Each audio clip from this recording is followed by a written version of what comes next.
반갑습니다. 성진호입니다. 직업을 가질 때 세 가지로 갖습니다. 내가 좋아하는 일을 직업으로 삼기도 하고, 내가 잘하는 일을 직업으로 삼기도 하고, 이도 저도 아닌 좋아하지도 잘하지도 못하는 일을 직업으로 삼기도 해요. 대부분의 사람들은 세 번째에 들어가. 좋아하지도 않고 잘하지도 못하는. 그래서 우리 너무 슬픈 일이잖아요. 그래서 오늘 우리한테 강의를 해주실 분은 그럼 우리가 어떻게 하면 좋아하는 일을 잘할 수 있을 거냐, 이 얘기를 우리한테 좀 해주실 거예요. 그러니까 여러분들 오늘 강의를 잘 들으시면 우리 아이들을 아주 행복한 로드맵을 짜줄 수가 있을 겁니다. 그래서 오늘 강의를 해주실 분. 근데 이분은 성함도 특이해. 성함이 한수위야. 자, 한수위 소장님을 큰 박수로 모시겠습니다. 한 소장님.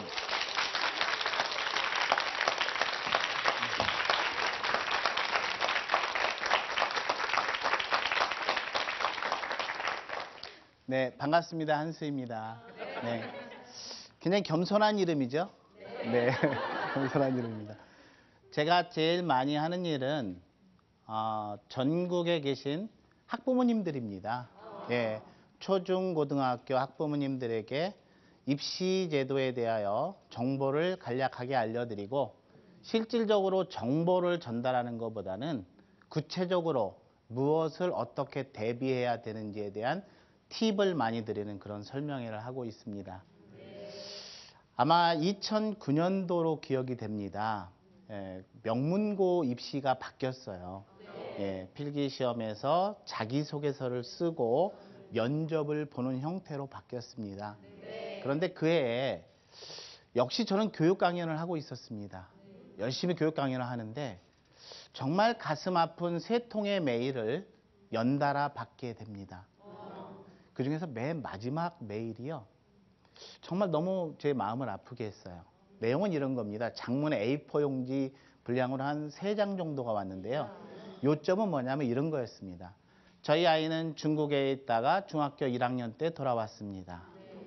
그런데 이 아이가 자기소개서를 쓰고 면접을 봐야 되는 그런 전형을 시험을 봐야 되는데, 오늘 소장님이 알려준 정보 정말 재밌고 정말 유익하게 잘 들었지만, 또 하나 부탁드릴 것이 있다면, 그렇다면 구체적으로 우리 아이에게 지금부터 뭘 대비해 줄지 구체적인 팁을 좀 주시면 안 되느냐라는 조언의 편지였습니다.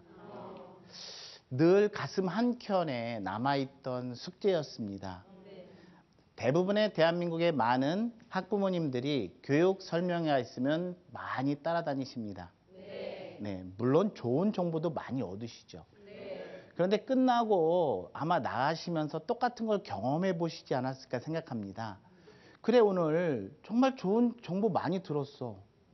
그런데 마음 한켠에 좀 약간의, 그런데 정작 앞으로 어떻게 하라고, 지금부터 뭘 어떻게 해라는 구체적인 팁을 얻지 못해서 약간은 아쉬운 분들이 많이 계셨을 거예요. 그래서 그때부터 고민을 하기 시작합니다. 대학에서 먼저 실시하고 있는 입학사정관 전형을 분석하기 시작했습니다. 그리고 합격생들의 서류를, 자기소개서를 갖다 놓고 그것을 분석해서 고입에서 묻고 있는, 그 당시에는 학습계획서였거든요. 자기소개서 항목과 비교를 해요. 그래서 나름대로 40페이지 정도에 되는 분량의 지침서를 이제 보내드리기 시작합니다. 강연 현장에 가서 정말 이런 것들이 필요하신 분들은 메일 주세요. 그러면 제가 보내드리겠습니다. 그리고 거기서 나아가서 또 아이들이 자기소개서를 썼는데 어떻게 썼는지 궁금하고 잘 쓴 건지 잘 모르겠다면 메일을 주십시오. 그러면 제가 새벽 3시, 4시가 되더라도 다시 멘토링에 보내드리도록 하겠습니다. 그래서 아이들이 보내오면 또 보내주고, 이런 심하면 13번까지 보내는 일을 지식기부를 시작했습니다. 무려 그해 98명의 학생들이 메일을 보내왔고요. 근데 정말 놀라운 사실은요, 그 중에서 89명의 아이들이 합격을 했다는 사실이에요. 네. 그래서 저는 깜짝 놀랐습니다. 정말 내가 이 부분에 달란트가 있구나라는 생각을 했고요. 그런데 정말 재미있는 사실은 뭔지 아세요? 정말 재미있는 사실은요, 그 다음에는 제가 좀 더 세련되게 준비해서 프로 퀴즈를 가지고 아이들을 현장에서 지도했거든요. 그런데 첫 해만큼 합격률이 절대 나오지 않아요. 예. 제가 이것을 보면서 느낀 게 뭐였냐면, 아, 하나님이 선한 뜻을 가지고 했을 때, 아, 정말 결과도 좋게 해주는구나 라는 것을 깨닫기도 했습니다. 아, 오늘 우리 부모님들과, 전국에 계신 부모님들과, 그렇다면 우리 아이들에게 정말 어떻게 하면 행복한입니다. 행복한. 우리 아이가 어떻게 하면 행복한 진로를 설계하고 거기에 맞게 진학에도 성공할 수 있을지, 예, 그것에 대해서 정보를 공유해 보고자 합니다. 궁금하세요? 네. 궁금하시면 550원. 에이씨, 50원은 뭐야? 50원은 뭘까요? 부가세. 아, 네, 빙고 맞습니다. 네, 좋습니다. 네, 출발해 보도록 하겠습니다. 네. 우리는, 저도 마찬가지였습니다. 고등학교 3학년이 돼서 성적을 쭉 나왔을 때 선생님이 부르시더군요. 선생님한테 갔습니다. 그랬더니 선생님은 명렬표에다가 쭉 용지에다가 써가지고 계셨어요. 어느 대 무슨 과, 어느 대 무슨 과, 어느 대 무슨 과, 어느 대 무슨 과. 그리고 한 장을 쭉 찢어주셨습니다. 그리고 네가 선택해와. 그런데 제가 가고 싶은 학교와 학과가 아니었습니다. 예. 그런데 많이 고민을 했죠. 그런데 그 다음 날 저의 할머니께서 저의 지지자가 되셨습니다. 할머니께서 학교에 오셔가지고 선생님에게 단도직입적으로 말씀을 하셨죠. 선생님, 내 새끼가 쓰고 싶은데 써주시오. 네. 내 새끼 떨어지면 내 돈 들여서 재수시킬란께. 네. 그때 선생님이 저를 딱 노려보는 표정이 어땠냐면요. 떨어져라이. 이런 뜻이었어요. 저는 그 교육 현장에서 많은 아이들을 봅니다. 정말 똑똑한 아이들이 있죠. 영재학교를 졸업하고 그런 아이들이 과학계 쪽으로 진학을 했는데 1학년이 지나고 2학년이 될 때 학교를 그만두고 나와서 재수를 해서 다시 의대에 가는 현실을 너무나 많이 봅니다. 자, 그런 것들이 일선에서 진로 지도를 제대로 선생님이 해 주셨다면 정말 그 아이가 평생 정말 행복하게 할 수 있는 일이 무엇인지 함께 탐색했더라면 그 젊은이들이 1년 내지 2년을 허송세월하는 것은 전혀 없었을 것 같습니다. 네. 자, 그런 측면에서 제일 먼저 중요한 것은요. 우리 아이들이 정말 하고 싶은 일, 진로를 찾아야 됩니다. 네, 정말 내가 하고 싶은 일이 뭘까? 그것을 고민하는 시간을 가져야 됩니다. 그것에 대한 구체적인 방법론도 뒤에서 설명을 드리도록 하겠습니다. 그리고 나서 두 번째, 자기가 하고 싶은 진로가 결정되면 두 번째 해야 될 것은 대부분의 대한민국 엄마들은 학교를 선택합니다. 예, 대학부터 선택하죠. 초등부 엄마들은 아마 대한민국의 대학이 하나밖에 없는 줄 아시고요. 그죠? 네. 중학교 입학할 때 정도 되면 10개 정도 있는 줄 아십니다. 네. 고등학교 입학할 때는 15개 정도가 보이죠. 네. 대한민국 상위 15개 대학이 보입니다. 네. 자, 우리 아이들 그리고 우리 부모님들이 그렇다면 우리 아이가 어떻게 하면 행복하게, 그죠? 네. 진로를 설정하는지에 대해서 그 다음 단계는 진로를 설정했다면 그 다음은 학과가 돼야 됩니다. 학교가 아니라. 네. 아, 내가 영어 교사가 될 거야. 그러면 당연히 영문과나 영어 교육과 가야 되지 않겠습니까? 그죠? 네. 그래서 학과를 선택하고 그 다음이 학교. 네. 그리고 나서 조금 어려운 얘기 같지만 별로 어려운 얘기 아닙니다. 학교의 홈페이지 가면은요. 그 학교 입시 요강이 있습니다. 입시 요강에 들어가면은 그 학교의 학과에 들어가기 위해서는 어떤 시험을 봐야 되는지가 나와 있거든요. 예를 들면 그러니까 쉽게 말하면 논술 시험으로 가는 건지 아니면 학생부 종합전형이 아까 말씀드린 입학사정관 전형입니다. 그것으로 몇 명을 뽑는지. 그러면 아이들이 그것을 쭉 빼보는 거예요. 함께. 그리고 나서 선택과 집중을 합니다. 그런데 그런 결정을 언제 해야 되냐면 고등학교 입학할 때 하는 것이 가장 좋습니다. 물론 시간이 지나면서 아이들이 성적 나오는 걸 보고 수정 보완이 가능하겠죠. 네. 그리고 나서 그 학과에 합격하기 위해서 그리고 그 전형을 준비하기 위해서 어떤 방법으로 공부를 할 것인지 학습 계획을 세우는 그런 프로세스로 이루어져야지만이 우리 아이들이 원하는 길을 갈 수가 있습니다. 대한민국의 올해 입시에서 뜨겁게 달구고 있는 것이 학생부 종합전형입니다. 입학사정관 전형이죠. 네. 명문고에서는 이것을 자기주도학습 전형이라고 하는데요. 이 전형을 다른 말로 꿈의 전형이라고 합니다. 꿈의 전형. 왜 꿈의 전형이냐면 대개 아이들은 면접을 거쳐야 되는데요. 자, 면접자 앞에 아이들이 가게 됩니다. 그럼 그들이 질문을 해요. 너의 꿈이 무엇인지 우리 학교와 연관지어서 설명해 봐라. 시간은 2분 정도 줍니다. 그런데 대부분의 아이들이 어떻게 얘기하냐면 제 꿈은 국제 변호사입니다. 자, 2분 중에 얘는 몇 초 썼을까요? 네, 10초도 못 썼죠. 우리 학교와 관련 직을 하니까 그 말이 아이들이 걸리니까 어떤 이야기를 하냐면 그래서 거기에 필요한 역량을 이 학교를 통해 쌓고 싶습니다. 덧붙이는 정도? 그래봐야 몇 초 쓰냐면 10초에서 12초 정도 씁니다. 그런데 면접관들은요. 2분 동안 계속해서 그 아이들을 내비둡니다. 아이는 어떻게 할까요? 아이는 시선을 어디다 둬야 될지도 모릅니다. 면접관님들 째려볼까요? 똑바로 볼 수 있을까요? 여기서 우리 아이들이 알고 있는 꿈의 정의와 그들이 물어본 꿈은 180도 다른 이야기를 하고 있는 겁니다. 아이들한테 꿈은요. 직업의 목표점에 도달하는 순간 이걸 이야기한 거고요. 그들이 물어본 너의 꿈은 무엇이냐라고 하는 것은 좋아. 너가 국제 변호사가 됐다고 가정하자. 그럼 너는 국제 변호사라는 직업을 통해서 이 사회와 이 국가와 너의 도움이 필요한 사람들에게 어떤 기여와 헌신과 봉사를 할 것인지 그 의미 있는 일에 대해서 설명해봐라라고 이야기한 건데 아이들은 직업의 목표점에 도달하는 순간을 꿈이라고 착각하고 있다는 거예요. 네.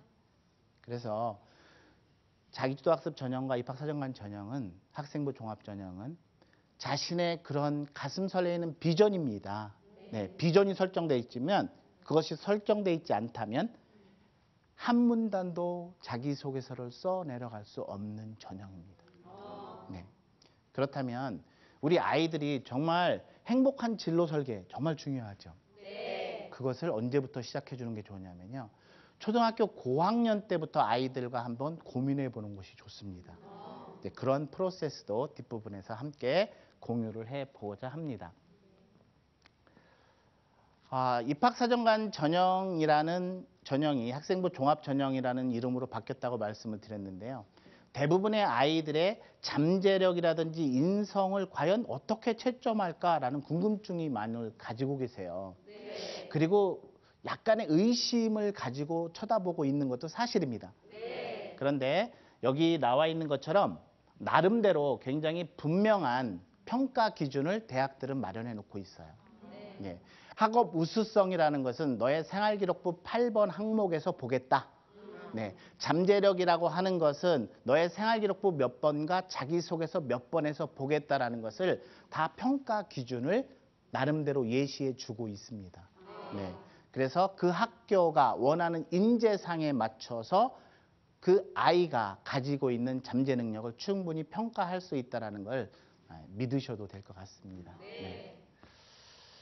주로 아이들이 평가를 받을 때는 3개의 서류를 받게 됩니다. 자기소개서, 학교 생활기록부, 선생님이 써주신 추천서인데요. 최근에는 이런 것들이 너무나 번거롭다는 이유 때문에 추천서는 많이 생략되고 있는 학교들도 많이 있습니다. 네. 그런 3개의 서류를 받아놓고 이 아이가 정말 잠재력을 가진 아이인지 확인사살하는 것이 면접이에요. 면접입니다. 그 면접이 생각보다 사실은 굉장히 까다롭습니다. 까다로워요. 네. 예를 들어 가지고 면접 질문에 이런 것이 나왔습니다. 대부분의 명문 학교들이 인재상이 뭐냐면 글로벌 리더를 양성한다라고 되어 있습니다. 그런데 아이들은 정작 글로벌 리더가 무엇인지에 대한 정의도 모르는 애들이 너무나 많아요. 글로벌 리더가 갖춰야 될 자질이나 역량은 어떤 것이 있는지 말해봐라, 이런 질문이 많이 나오거든요. 네. 그러면 아이들은요, 굉장히 또 당당하게 답변을 합니다. 예를 들어 이렇게 답변했어요. 저는 글로벌 리더가 갖춰야 될 역량에는 5가지가 있다고 생각을 합니다. 네. 그 중에는 소통 능력도 있고, 자기주도 학습 역량도 있고, 프레젠테이션 능력도 있고, 네. 창의력도 있고, 여러 가지가 있습니다. 네. 여기까지 말하면 기본 점수를 받습니다. 네. 그렇다면 우수한 점수를 받는 아이들은 어떤 아이들이냐면 이런 거죠. 저는 이런 5가지 글로벌 리더가 갖춰야 될 역량이 있다고 생각을 합니다. 그 중에서 가장 중요한 역량은 소통 능력이라고 생각을 합니다. 저는 그 소통 능력을 키우기 위해서 초등학교, 중학교 때부터 이러한 노력을 했습니다. 그리고 이 학교에 입학해서 저의 그러한 소통 능력을 더욱더 발전시키고 싶습니다. 네, 이렇게 말한 아이들은 우수 등급을 받습니다. 네. 면접이 굉장히 재미있습니다. 면접을 아이들 현장에서 만나서 해보면은 특히 혹시 자녀가 남학생분들, 네. 그 남학생과 여학생이요, 면접 역량이 굉장히 차이가 많이 납니다. 네. 누가 잘할까요? 네, 여학생이 훨씬 잘합니다. 근데 면접은 상대평가거든요. 상대평가입니다. 상대평가이기 때문에 내 앞에 하는 친구도 잘 만나야 되고요. 내 뒤에 하는 친구도 잘 만나야 돼요. 예. 정말 내 앞에 김혜수가 오고, 남학생이고, 예, 뒤에 이효리가 오고, 네. 네. 그래서 앞뒤에 친구들도 잘 만나야 된다라는 거죠. 네. 근데 남학생들은 대개 여학생들에 비해서, 여학생들은 3번 정도 시뮬레이션 하면 여학생들은 굉장히 잘하거든요. 근데 남학생들은 8번, 9번 정도 해야 여학생 수준에 올라옵니다. 근데 그 시뮬레이션을 시키는 왜 제가 괜히 막 화가 나고 이런지 모르겠어요. 앞으로 20년, 30년 뒤에, 그죠? 남자들의 운명은 과연, 네, 그런 생각을 하게 됩니다. 가장 화두가 꿈갖기입니다. 꿈갖기. 예, 여러분들이, 우리 아이들이 어떤 꿈갖기를 가지고 있느냐라는 거죠. 그런데 대부분 대한민국의 엄마들이, 그리고 학생들은 스펙을 쫓고 있죠. 예, 그래서 스펙 5종 세트 뭐 이런 얘기 많이 합니다. 예, 그런데 정말 명문대나 명문고, 더 넘어서, 그죠? 글로벌 기업에서 원하는 아이들, 그죠? 그들이 뽑고 싶어하는 아이들은요, 인재상이 다릅니다. 인재상이 달라요. 과거 산업시대에는 어떤 사람이 핵심 인재였냐면요, 뛰어난 역량을 가지고 막 달려나가는 1등하는 인재가 핵심 인재였죠. 그런데 이제는 그런 인재가 핵심 인재가 아닙니다. 뛰어난 역량을 가지고 있다 하더라도 막 달려나가다가 뒤를 돌아다 보고 뒤에 따라오고 있는 친구들의 손을 잡고 함께 가줄 수 있는 그런 인재. 그래서 인성을 굉장히 중시하는 거겠죠. 네. 그래서 이 시대에 아이들이 갖춰야 될 역량이, 그죠? 인성도 굉장히 중요하다라는 사실을 우리는 생각을 해야만 합니다. 그래서 스펙이 아니라 꿈갖기에서는 신조어입니다. 무슨 말이냐면 수액이라는 말 들어보셨어요? 네, 좀 어려운 말입니다. 수액, 신조어거든요. 자, 이건 어떤 뜻이냐면 남을 흉내내지 않고 자신만의 멋을 뽐내다, 이런 뜻입니다. 그래서 우리가 자기소개서 쓸 때 뭐예요? 자신만의 스토리가 있어야 된다는 이야기를 많이 하죠. 네, 바로 수액이 있는 아이들을 찾고 있다라고 보시면 됩니다. 네. 자기소개서라고 하는 것이 굉장히 중요한 서류입니다. 예, 자기소개서가 왜 중요하냐면요. 자, 우리 결혼하신 분들 중에서 남편분이랑 처음 만났을 때 혹시 소개팅 하신 분 계실까요? 자, 자, 소개팅 하신 분 계시면, 네, 감사합니다. 네, 그때를 딱 한번 생각해 보세요. 소개팅 했을 때 첫 만남이죠. 첫 만남에서 딱 커피숍에 가서 만났어요. 얼굴을 마주합니다. 커피를 마시고, 괜찮은데? 그죠? 첫인상이 괜찮으면, 네, 물론 대화하는 과정에서 깨네? 와, 네, 이것만 아니면 어때요? 한 번 더 만나봐야 되겠다라는 생각이 드시죠? 네, 바로 자기소개서는 그런 역할을 합니다. 네, 첫 만남이에요. 그러니까 서류상으로 아이와 그들을 뽑고자 하는 입학사정관들, 교수님들과의 첫 만남이거든요. 그 속에서 뭐야? 얘는 중학교 3학년 애가 고3 애가 이렇게 멋진 비전을 가지고 있지? 사실일까? 사실일까? 이 아이는 정말 만나보고 싶다 라는 느낌이 오는 자기소개서를 써야 됩니다. 네. 그렇다면 과연 그런 자기소개서가 고등학교 3학년 5월서부터 시작해서 만들어질까요? 네. 중학교 3학년 여름방학서부터 만들어질까요? 네. 현장에서 아이들을 많이 만나고 지도하면서 느낀 것은요.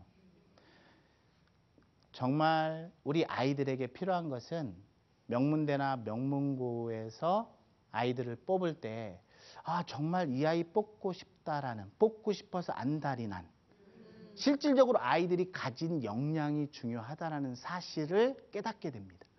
네. 그렇다면 언제부터 이 아이들이 어렸을 때부터 중장기적으로 그들에게 필요한 인재상에 맞는 역량을 가지도록 도와주는 것이 올바르된 가이드며 컨설팅이 아닐까라는 생각을 하죠. 네. 최근에는 그런 의미 있는 교육을 하시는 분들이 굉장히 많이 계십니다. 대개 컨설팅 하면은, 그죠? 뭐 이렇게 입시철에 아이들 자소서 대필 해주고 면접 봐주고 고액 받고 이러는 것으로 오해하시는데요. 이 땅에 정말 많은 의미를 가진 교육자들이 정말 공교육과 사교육에 많이 계십니다. 네. 그래서 사실은 저가 하는 일에도 더 보람을 느끼고 그분들과 정보를 나누는 것이 행복하기도 합니다. 네. 그래서 우리 아이들의 미래는 굉장히 밝아지고 있습니다. 네. 그들이 아이들의 자기소개서를 딱 만나면서 항상 이건 아마 기업체 자기소개서도 똑같은 원리라고 생각을 하시면 될 것 같습니다. 그들은 어떤 시각으로 보냐면 늘 이런 궁금증을 가지고 봅니다. 왜? 너 이거 왜 했니? 그래서 어쩌라고. 그죠? 네. 그래서 어쩌라고. 네. 너 이거 왜 했어? 그죠? 너는 이 활동을 통해서 어떤 내적 성장을 가져왔니를 묻고 있는 거예요. 네. 그러면 아이들이 자기소개서를 썼을 때 그 답변에 대한 대답을 자기가 올바로 할 수 없다라고 하면 자기소개서를 다시 써야 되는 거죠. 면접장에서 어차피 만나야 될 내용인 거예요. 야, 너 이거 왜 써? 그래서 그거에 대한 내 나름대로 논리적으로 그들을 설득할 수 없다면, 그죠? 네, 자기소개서를 다시 설계서부터 다시 시작을 해야만 합니다. 네. 대개 아이들이 앞부분에서도 말씀드렸지만 3개의 서류를 가지고서 확인 사살하는 면접을 본다고 말씀드렸죠. 그래서 현장에서 아이들을 만나면서 이런 가이드를 합니다. 그렇다면 너가 과정에서 너가 너의 진로를 설정하고 그 진로를 이루기 위해서 과정에서 노력한 증거들을 하나하나 모아라. 네, 그것을 너의 역사 모음 포트폴리오라고 이야기를 하거든요. 그래서 포트폴리오를 많이 가지고 있는 것이 좋습니다. 그러면 아이들이 자기소개서에 자기가 한 활동에 대하여 과감하게 쓸 수 있고요. 그리고 면접장에 가서도 당당하게 저는 사실 이런 활동을 했습니다. 이 활동을 통해서 저는 이런 성장을 가져왔고요. 네, 그랬을 때 면접관들이 정말인지에 대하여 물어보면 아이들이 당당하게 필요하시다면 증거물을 제출할 수도 있습니다라고 당당히 이야기할 수 있거든요. 그것은 다시 말해서 면접할 때 아이들의 목소리와 태도에서 힘이 들어갈 수 있다는 겁니다. 네. 아니 감히 중학교 3학년 아이가 고등학교 3학년 아이가 면접관과 교수님들 앞에서 하지도 않은 일을 뻥칠 수 있을까요? 만약에 뻥칠 수 있다면 그 아이는 담대함 점수 100점 줘야 되는 아이일 겁니다. 네. 그래서 우리 아이들이 꿈을 설정하고 그 꿈에 이루기 위해서 과정에서 노력한 것을 포트폴리오로 아이들은 남겨놓는 것이 좋습니다. 그렇다면 부모님들은 뭘 도와줘야 될까요? 아이들이 모아놓은 포트폴리오를 잘 보관하셔야 되겠죠. 그죠? 네. 아이들이 스스로 계획을 세워서 시험 대비를 한 계획표 이런 것들이 시험 끝나고 나면 엄마가 방에 들어오면 어때요? 아니 책상도 안 치우고 막 인상 쓰면서 어떻게 해요? 쓰레기통으로 탁 그죠? 그런 자료 속에는 우리 아이들의 역량을 증명할 수 있는 주도력을 입증할 수 있는 굉장히 좋은 증거 자료가 그 속에서 소멸될 수도 있습니다. 그래서 우리 부모님들께서는 우리 아이들의 역량을 증명할 수 있는 자료를 잘 모아주시는 역할을 담당해 주시면 됩니다. 자, 이제 그렇다면 우리 아이들이 자기소개서를 쓸 때 그 아이가 정말 가슴 설레게 하고 싶은 일, 다시 말해서 꿈을 다른 말로 비전이라고 하는데요. 그 가슴 설레이는 비전이 없다면 아이들이 자기소개서를 한 문단도 쓸 수 없다라는 말씀을 드렸습니다. 네. 그렇다면 초등학교 고학년이나 중학교 시기부터 아이들이 어떤 과정을 통해서 그 가슴 설레이는 꿈과 비전을 만들 수 있는지에 대한 방법론을 함께 고민해 보도록 하겠습니다. 네. 네. 하나의 사례를 보여드리도록 하겠습니다. 네. 여기 보면 중학교 1학년 아이가 자신의 꿈을 멋지게 묘사하고 있습니다. 잠시 보시면 전 세계적인 글로벌 기업을 경영하는 전문 CEO가 될 겁니다. 네. 기업을 경영하는 CEO라는 꿈이 분명하죠. 네. 이 아이가 그 다음에 탐색한 것이 뭔가 한번 보세요. 그래서 스티브 잡스처럼 미래를 예측하고 시대를 앞서가는 통찰력과 창의성을 가진 CEO가 되어 능력을 갖추고도 취업난을 겪고 있는 이 땅의 수많은 청년들에게 취업의 기회를 주고 싶어요. 이렇게 얘기하고 있어요. 자, 지금 우리 아이가 기업 CEO라고 하는 직업 비전이 나왔고요. 그 다음에 뭐가 나왔냐면 자기가 닮고 싶은 롤 모델이 나왔습니다. 그죠? 그런데 정말 중요한 거는 뭐냐면요. 이 시대의 인재상을 반영한 비전이어야 된다는 겁니다.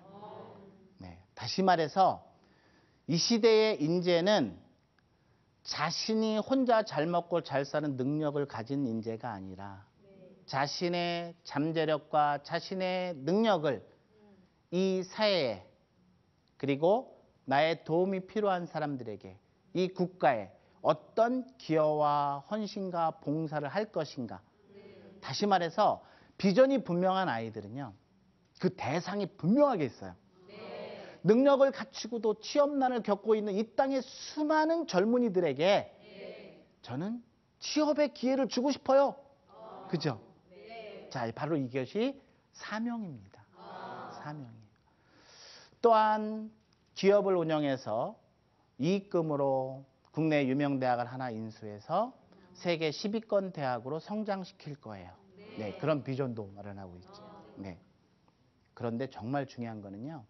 이런 가슴 설레는 비전 뒤에는 반드시 이 꿈을 내가 언제까지 이루겠다라는 그런 시기적인 목표가 나와야 된다는 것입니다. 네. 여기 이 학생 거를 한번 잠시 참고하면요. 그 기업을 인수해서 그죠? 기업에서 대학을 인수해서 세계 10위권 명문 대학으로 성장시킨 다음에 그것을 통해서 국내 인재뿐만 아니라 해외 인재도 수용해서 우리나라 경제 발전에 이바지할 거라는 그런 비전을 밝히고요. 그 뒤에 보면 구체적으로 그 꿈을 이루는 시기를 내가 50세인 2047년으로 잡고 37세인 2032년까지는 대기업의 핵심 임원이 되어 CEO의 역량을 쌓아갈 것이며 그리고 현재 주식 투자에 대한 공부를 지속하며 성공한 CEO들에 대한 책을 일주일에 한 달에 한 권씩 읽으며 CEO로서의 역량을 키워갈 겁니다. 이렇게 자신의 비전을 서술하고 있습니다. 자, 이러한 과정을 아이들과 현장에서 만나서 대개 8시간 과정으로 아이들을 만나서 8시간 동안 아이들이랑 그런 워크숍을 진행을 많이 하거든요. 최근 한 4년 동안에 만여 명의 아이들을 만나서 진행을 해봤습니다. 물론 뭐 학교에도 많이 가고요. 예, 그리고 또 지자체에서 요청하는 경우도 많이 있고 그렇습니다. 근데 굉장히 재미있습니다. 대부분의 학부모들의 설명회에 가서 이런 컨셉을 이야기하면 부모님들이 요청을 하십니다. 우리 아이들에게 이런 기회를 주십시오. 그러면 학부모님들의 참가 신청을 받아보는데 대개 참가 신청이 약 한 30명 정도로 제한을 해요. 그런데 행사 당일에 딱 가보면 아이들이 25명 정도 와 있습니다. 그 5명은 어떤 아이들일까요? 부모와 정말로 그날 아침까지 말싸움을 한 거예요. 거기서 엄마가 이기면 오고 아이가 이기면 안 오는 거죠. 예. 그런데 저는 그 워크숍을 시작할 때 아이들에게 이런 얘기를 합니다. 얘들아, 선생님은 너희들이 너무너무 부럽다 이런 얘기를 해요. 선생님이 만약에 너희들만 했을 때 초등학교 6학년이나 중학교 1학년, 2학년 때 오늘과 같은 기회가 주어졌다면 선생님은 훨씬 다른 삶을 살고 있을 거야. 네. 그러면서 물어봐요. 솔직히 이야기해보자. 오늘 정말 내가 오고 싶어서 온 사람 손 들어봐. 이렇게 하면요. 몇 명 드냐면 3명 정도 듭니다. 네. 자, 반은 기대를 가져오고 반은 엄마의 등 떠밀려서 왔어 라고 하면 아이들이 한 12명 정도 손 듭니다. 정말 죽기보다 싫은데 짜증나게 우리 엄마는 무슨 설명회라고 가가지고 또 무슨 이런 걸 만들어가지고 나를 귀찮게 토요일 날 오전에 모처럼 늦잠 자는데 이런 아이들. 솔직히 말해봐 손 들어봐. 그러면 나머지 한 인원이 손을 듭니다. 그래서 제가 이런 얘기를 해요. 얘들아, 동기가 어찌됐든 전혀 관계없다. 너희들이 8시간이 흐른 뒤에 너희들이 이곳을 나가면서 선생님, 정말 오늘 여기 안 왔으면 좀 큰일 날 뻔했어요 라는 간증을 하고 가리라 라고 아이들과 선언을 하고 시작을 하거든요. 자, 오전에는 주로 아이들에게 꿈을 많이 끄집어내는 것을 많이 합니다.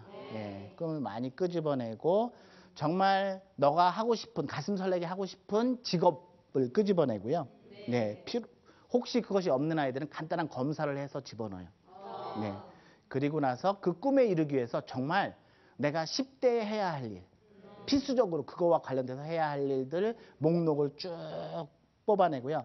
친구들 앞에서 서로 발표해보고 생각을 나누고 막 이런 걸 합니다. 그리고 아까 한 것처럼 저 아이가 한 것처럼 이런 식으로 표를 나눠줘요. 표를 나눠줘서 너의 직업 비전이 뭐냐? 가슴 설레게 하고 싶은 일. 그리고 네가 닮고 싶은 사람은 누구야? 그리고 정말 너의 도움이 필요한 어떤 사람들에게 어떤 의미 있는 일, 어떤 기여를 할 것인지를 이것을 정말 잘 적도록 합니다. 비전 교육을 잘못하면 아이들이 어떤 현상이 빚어지냐면요. 아이들이 모두 다 결과가 어떻게 나오냐면 황금 만능주의로 흘러요. 다. 외제차 사고 싶고 호화 저택에 살고 싶고 다 이렇습니다.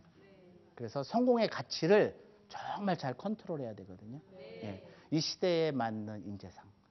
대부분의 아이들에게 이런 것을 많이 알려줍니다. 너희들의 비전도 진화 진보한다. 얘들아, 박지성 선수가 축구 선수로서 은퇴했지. 이렇게 얘기를 해요. 그 다음에는 뭐 할까? 그 다음엔 뭐 할까? 이렇게 물어봐요. 왜 그러냐면 아이들은 영어 교사가 되겠다는 아이들은요. 무슨 55세가 돼도 영어 교사인지 알고요. 아이들이. 예. 거기에 맞게 진화 진보하는 스케줄을 아이들은 잘 모르거든요. 그럼 뭘 할 수 있을까 물어보면 쇼킹한 대답이 나옵니다. 아이들이. 가장 쇼킹했던 건 뭐냐면요. 치킨 가게 주인이요. 이렇게 전화했어요. 아이들이 너무너무 재밌습니다. 자, 물어보면 이게 막 던져요. 물어봅니다. 그럼 뭐라고 얘기하냐면, 코치를 할 수 있겠네요? 감독도 할 수 있겠네요? 해설가도 할 수 있겠네요? 조금 더 확장하면 대한민국의 유능한 축구 선수들을 발굴해서 그죠? 유럽의 명문 구단에 이어주는 에이전시 역할도 할 수 있죠. 그죠? 만약에 박지성이 더 큰 꿈을 꿨다면, 그죠? 메뉴 같은 구단을 운영하는 구단주도 꿈꿀 수 있습니다. 그죠? 그때 이렇게 물어봐요. 얘들아, 만약에 박지성이 구단주를 꿈꿨다면 박지성은 축구 열심히 공부하면서 틈틈이 어떤 공부를 했을까? 경영학 공부를 했겠지. 그죠? 엄마들이 좋아합니다. 엄마들은 얘는요 CEO를 시키고 싶은데 맨날 공 차는 것만 좋아해요. 막 이런 엄마들이 있어요. 예, 그런 아이들에게 그렇게 코멘트를 탁 해주면 아이들이요. 이게 끝이 아니구나. 끝이 아니구나. 그러면서 제 얘기도 해줍니다. 선생님은 영어를 가르치는 영어 선생님이 참 좋았거든. 그래서 선생님은 그런 역할을 하다가 그리고 교육 강연가를 하다가 그리고 아이들에게 꿈과 비전을 심어주는 비전 디자이너 역할을 하는 것이 지금은 가장 행복하거든. 선생님은 가장 행복한 마음으로 너희들에게 온다. 선생님도 여러분들이 정말 행복한 일을 했으면 좋겠어. 그런 걸 오늘 동안 찾아가는 거야. 라고 요것을 작성하게 해요.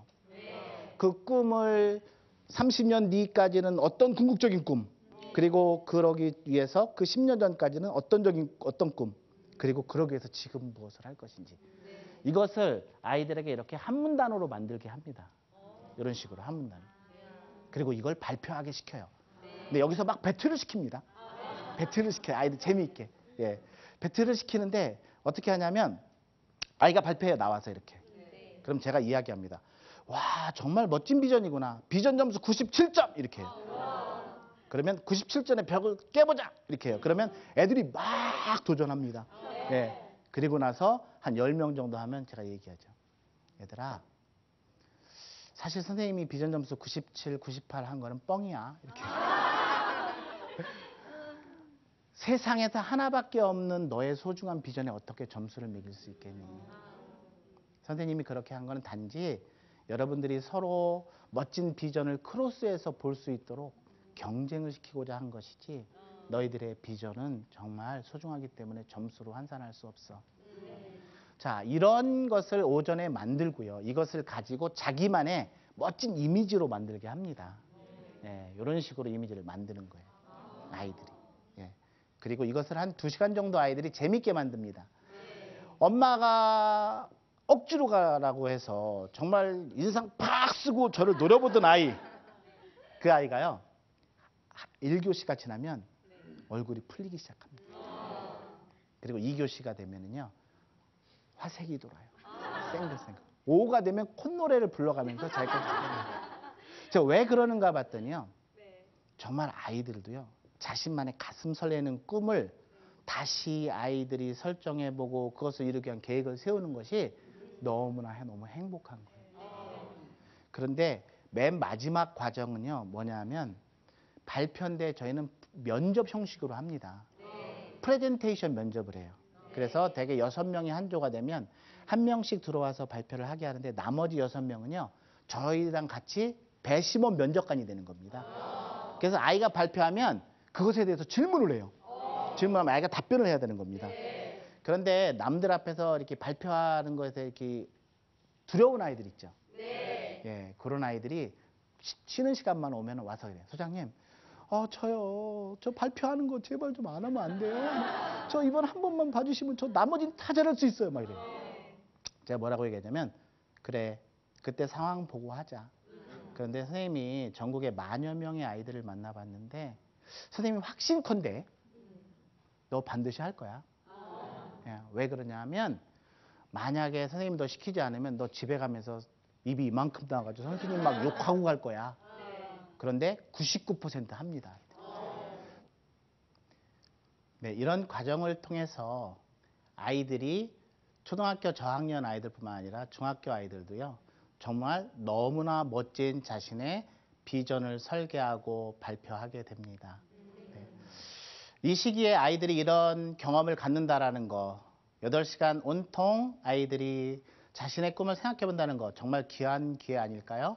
네. 아마 우리 아이들뿐만 아니라 우리 부모님들도 자신의 남은 삶에 대해서 멋진 비전을 설계해 보시는 그런 기회를 한번 가져보시는 것이 좋겠습니다. 감사합니다.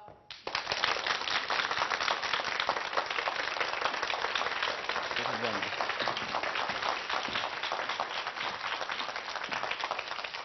네, 제가 오늘 강의 시작할 때 29대 1로 회사를 취직했는데 1년 안에 몇 퍼센트가 그만두냐고 말씀을 드렸냐면 25%예요. 그러니까 넷 중에 하나가 그 어렵게 초, 중, 고 대학을 졸업하고 취직해서 넷 중에 하나가 그만두는데 그 이유를 오늘 제가 명쾌하게 알은 것 같아요. 그건 뭐냐면 아이가 갖고 있는 진짜 꿈하고 진짜 좋아하는 거하고 진짜 잘하는 거하고는 다르게 아이가 진행을 했던 거죠. 누구 일정의 스케줄에 맞춰서? 엄마의 스케줄. 아빠보다는 엄마가 더 그렇다. 엄마의 스케줄. 그래서 우리 학교를 선택할 때도 오늘 한수희 소장님이 설명해 주신 것처럼 우리는 보통 어느 대학을 먼저 찍어 놓잖아요. 보통 우리나라 S대학 들어가는 게 졸업생 중 고졸 중에 0.4%가 거길 들어가요. 거기 들어가면 모든 게 끝이라고 생각하는 거야. 그리고 나서 그 다음 찾는 게 어디냐? 과를 찾죠. 우리 그렇잖아요. 아이가 좋아하고 관심 있는 건 의미가 없어요. 그렇게 자란 아이들이 졸업해서 입사하고 나서 보니까 이건 내 길이 아니야. 난 입사하면 모든 게 끝날 줄 알았거든. 근데 해보니까 완전히 아이들은 죄송한 말로 사기당한 거예요. 누구한테? 엄마한테. 그래서 그 방법을 거꾸로. 오늘 한 수장님 말씀하신 것처럼 아이가 진짜 좋아하는 게 뭐예요? 그거 좋아요. 그러면 그 과가 어디예요? 두 번째 스텝이죠. 세 번째 스텝 찾으라는 게 뭐였어요? 어느 대학이에요. 우린 그걸 뒤집어서 했잖아요. 대학 찾고 과 찾고 찾았는데 거꾸로 아이가 좋아하는 게 뭐예요? 그 적합한 과가 어디예요? 그 대학이 어느 대학이에요. 그럼 그 아이들이 졸업하고 나서 보면 아이들이 진짜로 자기가 좋아하는 일을 잘할 수 있다는 생각을 하게 됐어요. 그래서 오늘 강의 들으신 특히 어머님들 아이들 진로 지도하실 때 꼭 참고하셔서 아이들을 정말로 행복하게 키워줬으면 하는 게 또 바람입니다. 오늘 강의 여기서 마치겠습니다. 감사합니다.